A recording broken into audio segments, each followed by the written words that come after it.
Hi hello ನಮಸ್ಕಾರ. ಎಲ್ಲರೂ ಹೇಗಿದ್ದೀರಾ? Welcome to Rakshugiri YouTube channel. ಎಲ್ಲರೂ ಚೆನ್ನಾಗಿದ್ದೀರಾ ಅಂತ ತಿಳ್ಕೊಂಡು ಇವತ್ತಿನ ಬ್ಲಾಗ್ನ ಸ್ಟಾರ್ಟ್ ಮಾಡ್ತೀನಿ. ಇವತ್ತು ಆಚೆ ಕಡೆ ಆ್ಯಕ್ಚುಲಿ ತುಂಬಾ ಮಳೆ ಬರ್ತಿದೆ. ಎಷ್ಟು ಮಳೆ ಬರ್ತಿದೆ ಅಂದರೆ ನೀವೇ ನೋಡಿ ಎಷ್ಟು ಮಳೆ ಬರ್ತಿದೆ ಅಂತ. ಸಿಕ್ಕಾಪಟ್ಟೆ ಮಳೆ ಬರ್ತಿದೆ. ಅದಕ್ಕೆ ಸ್ಪೈಸಿಯಾಗಿ ಏನಾದರೂ ಒಂದು ನಾನ್ ವೆಜ್ ಡಿಶ್ನ ಮಾಡೋಣ ಅಂತ ಮಾಡ್ತಿದ್ದೀನಿ. ಇವತ್ತು ಆ್ಯಕ್ಚುಲಿ ನಾನು ಮಾಡ್ತಿರೋ ಡಿಶ್ ಬಂದು hotel style crispy and tasty pudina chicken kebab. ಇದನ್ನು ಮಾಡೋಕ್ಕೆ ಮೊದಲು ನಾನು ಒಂದು ಪ್ಲೇಟ್ಗೆ 10-12 ಬೆಳ್ಳುಳ್ಳಿ ಹೆಸರುಗಳನ್ನು ತಗೊಂಡಿದ್ದೀನಿ.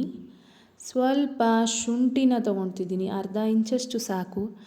4-5 ಹಸಿರು ಮೆಣಸಿಕಾಯಿನ ತೊಗೊಂಡಿದ್ದೀನಿ. ಹಾಗೆಯೇ 1 ಟೀ ಸ್ಪೂನಷ್ಟು ಜೀರಿಗೆ ಸಾಕು.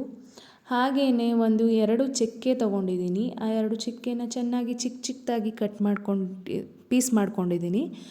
ಹಾಗೆಯೇ 4 ಲವಂಗ ಸಾಕು, ಯಾಕಂದರೆ ತುಂಬ ಖಾರ ಆದರೆ ತಿನ್ನೋಕ್ಕಾಗಲ್ಲ. ಹಾಗೆಯೇ 1 ಸ್ಪೂನ್ ಕಾಳು ಮೆಣಸನ್ನು ತೊಗೊಂಡಿದ್ದೀನಿ. ಇದನ್ನು ಸ್ವಲ್ಪನೇ ತೊಗೊಂಡಿದ್ದೀನಿ, ಯಾಕಂದರೆ ಹಸಿಮೆಣ್ಸಿಕಾಯಿ ಹಾಕಿರೋದ್ರಿಂದ ಖಾರ ಆಗುತ್ತೆ. ಹಾಗೆ ಅರ್ಧ ಕಟ್ಟಷ್ಟು ಪುದೀನ ಸೊಪ್ಪನ್ನ ತೊಗೊಂಡಿದ್ದೀನಿ. ಹಾಗೆಯೇ ಸ್ವಲ್ಪ ಕೊತ್ತಂಬರಿ ಸೊಪ್ಪನ್ನ ತೊಗೊಂಡಿದ್ದೀನಿ, ಯಾಕಂದರೆ ಈಗ ಆಲ್ರೆಡಿ ಕಲರ್ ಬರೋದಕ್ಕೆ ಅಂತ ಪುದೀನನ ತೊಗೊಂಡಿದ್ದೀನಿ, ಹಸಿಮೆಣ್ಸಿಕಾಯಿ ತೊಗೊಂಡಿದ್ದೀನಿ. ಸೊ ಹಾಗಾಗಿ ಕೊತ್ತಂಬರಿ ಸೊಪ್ಪನ್ನು ಜಾಸ್ತಿ ಹಾಕಿದ್ರೆ ತುಂಬಾ ಕಲರ್ ಬಂದುಬಿಡುತ್ತೆ. ಹಾಗಾಗಿ ಇದನ್ನು ತೊಗೊಂಡಿದ್ದೀನಿ. ಇಷ್ಟನ್ನು ಮೊದಲಿಗೆ ಮಿಕ್ಸಿ ಜಾರ್ಗೆ ಹಾಕ್ಕೊಂಡು ತುಂಬ ಚೆನ್ನಾಗಿ ಪೇಸ್ಟ್ ಮಾಡ್ಕೋಬೇಕು. ಯಾಕಂದರೆ ತರಿ ಇದ್ದರೆ ಅದನ್ನು ತಿನ್ನೋಕ್ಕಾಗಲ್ಲ, ತಿನ್ನೋವಾಗ ಬಾಯಿಗೆ ಸಿಗ್ತಿರುತ್ತೆ, ಅದು ಇಷ್ಟ ಆಗಲ್ಲ ಯಾರಿಗೂ. ಆಮೇಲೆ ಒಂದು ಬೌಲ್ಗೆ 2 ಸ್ಪೂನ್ ಮೈದಾ ಹಿಟ್ಟು, 2 ಸ್ಪೂನ್ ಅಕ್ಕಿ ಹಿಟ್ಟು, 2 ಸ್ಪೂನ್ ಕಡಲೆ ಹಿಟ್ಟು, 2 ಸ್ಪೂನ್ ಕಾರ್ನ್ ಫ್ಲೋರ್, 1 ಮೊಟ್ಟೆನ ಹಾಕಿ ಸ್ವಲ್ಪ ಮಿಕ್ಸ್ ಮಾಡ್ಕೊಳ್ಳಿ. ಆಮೇಲೆ ನಾವು ಮಾಡಿರೋ ಪೇಸ್ಟ್ ಇದೆಯಲ್ಲ, ಮಸಾಲ ಪೇಸ್ಟು, ಅದನ್ನು ಹಾಕ್ಕೊಂಡು ಮಿಕ್ಸ್ ಮಾಡ್ಕೊಳ್ಳಿ.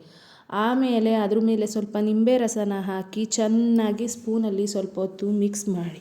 ಸ್ವಲ್ಪ ಹೊತ್ತು ಮಿಕ್ಸ್ ಮಾಡಿದಾದಮೇಲೆ ಅದನ್ನು ಚೆನ್ನಾಗಿ ಕೈಯಲ್ಲಿ ಯಾವುದೇ ರೀತಿಯಾದಂಥ ಗಂಟು ಇಲ್ಲದೆ ಇರೋ ರೀತಿ ಅದನ್ನು ಚೆನ್ನಾಗಿ ಮಿಕ್ಸ್ ಮಾಡ್ಕೋಬೇಕು. ಮಿಕ್ಸ್ ಮಾಡಿದಾದಮೇಲೆ ಇದು ಬಂದು ಅರ್ಧ ಕೆಜಿಗೆ ಸಾಕಾಗುತ್ತೆ. ಸೊ ಹಾಗಾಗಿ ಇದರೊಳಗಡೆ ಅರ್ಧ ಕೆಜಿ ಚಿಕನ್ನ ಹಾಕ್ಕೊಳ್ಳಿ. ನೀವು 1 ಕೆಜಿಗೆ ಮಾಡಬೇಕಂದ್ರೆ 1 ಕಟ್ ಪುದೀನ ಬೇಕಾಗುತ್ತೆ. ಈಗ ಅರ್ಧ ಕೆಜಿ ಚಿಕನ್ನ ಇದ್ರೊಳಗಡೆ ಹಾಕಿ ಸ್ವಲ್ಪ ಮಿಕ್ಸ್ ಮಾಡ್ತಿದ್ದೀನಿ, ಚೆನ್ನಾಗಿ ಚಿಕನ್ಗೆಲ್ಲ ಹಿಡಿಯೋ ರೀತಿ. ಆಮೇಲೆ ಅದ್ರ ಮೇಲೆ ಕಾರ್ನ್ಫ್ಲೋರನ್ನು ಹಾಕಿ ಪ್ಲೇಟ್ನ ಮುಚ್ಚಿ 1 ಅವರ್ ಫ್ರಿಜ್ಜಲ್ಲಿ ಇದನ್ನು ಇಡಬೇಕು.